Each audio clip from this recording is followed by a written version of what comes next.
معزز ناظرین، السلام علیکم۔ تقی عابدی ٹورنٹو سے۔ یقیناً فیض فاؤنڈیشن محترمہ سلیمہ ہاشمی اور محترمہ منیزہ ہاشمی صاحبان مبارکباد کے مستحق ہیں کہ اس کووڈ کے زمانے میں 21ویں صدی کے اور اس گلوبل ولیج کے سب سے پاپولر شاعر فیض احمد فیض کی 110 سالہ سالگرہ منا رہے ہیں۔ وہ فیض جس نے کہا تھا کہ بلا سے ہم نے نہ دیکھا تو اور دیکھیں گے، فروغ گلشن و صوت ہزار کا موسم۔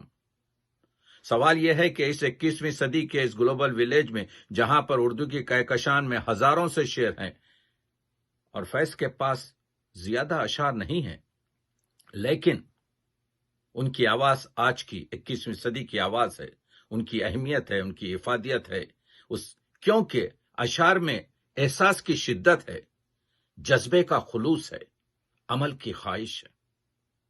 آپ جانتے ہیں کہ فیض عشق و محبت کا شاعر ہے۔ فیض نے بتایا ہے کہ کس طریقے سے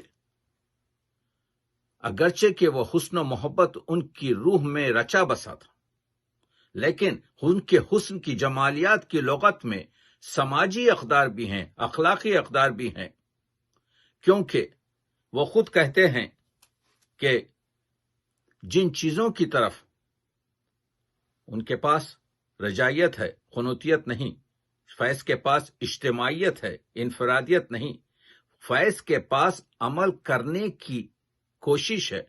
وہاں پر فلسفہ زندگی سے زیادہ مسائل زندگی پر گفتگو ہو رہی ہے۔ انہوں نے زندگی کو عملی اور نقلی عقلیت زاویوں پر پرکھا ہے۔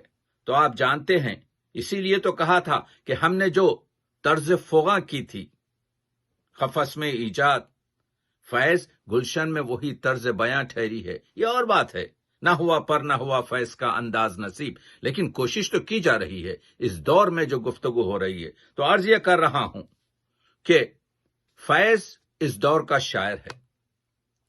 اس وجہ سے وہی چیز جو فیض نے لینن ایوارڈ لیتے وقت اپنی تقریر میں کہا تھا کہ ہر دور میں اس کا الفاظ الگ ہیں، میں اپنی زبان میں بات کر رہا ہوں، کہ انسانیت نے ہمیشہ اپنے دشمنوں کو شکست دی ہے اور آئندہ بھی یہ شکست جاری رہے گی، جیسا کہ شاعر عشق حافظ نے کہا تھا۔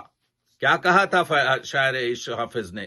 کہ خلل پذیر بود ہر بنا کے می بینی، تمام چیزیں مٹ جائیں گی لیکن مگر بنائے محبت کے خالی اس خللس، یعنی صرف محبت پر جو استوار چیزیں ہوگی وہ برقرار رہیں گی۔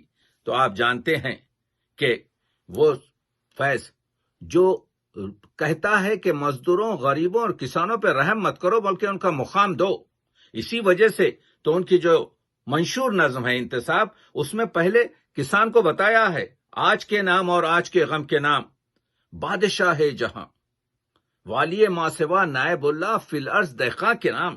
یہ اسٹیٹس بتا کر کہہ رہے ہیں جس کے ڈھوروں کو ظالم ہکا لے گئے، جس کی بیٹی کو ڈاکو اٹھا لے گئے، ہاتھ بھر آپ دیکھ رہے ہیں کہ ہاتھ بھر کھیت سے ایک انگوش پٹوار نے کاٹ لی، دوسری مالیے کے بہانے سے سرکار نے کاٹ لی، جس کی پگ زور والوں کے پاؤں تلے دھجیاں ہو گئی ہیں۔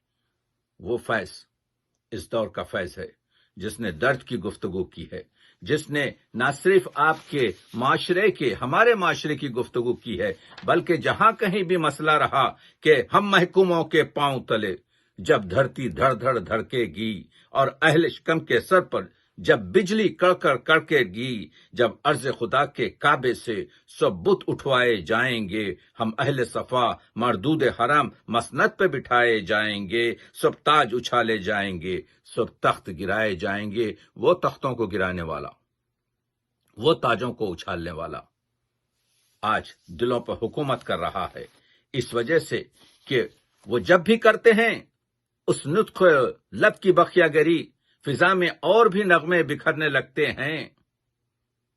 درے خفس پہ اندھیرے کی مہر لگتی ہے تو فیض دل میں ستارے اترنے لگتے ہیں۔ وہ جس کو کمال تھا کہ پورے سازش کے کیس کو ایک ہی شعر میں سمو دے، وہ بات ان کو بہت ناگوار گزری ہے، اور مقام فیض کا شعر زبان زد عام ہو گیا۔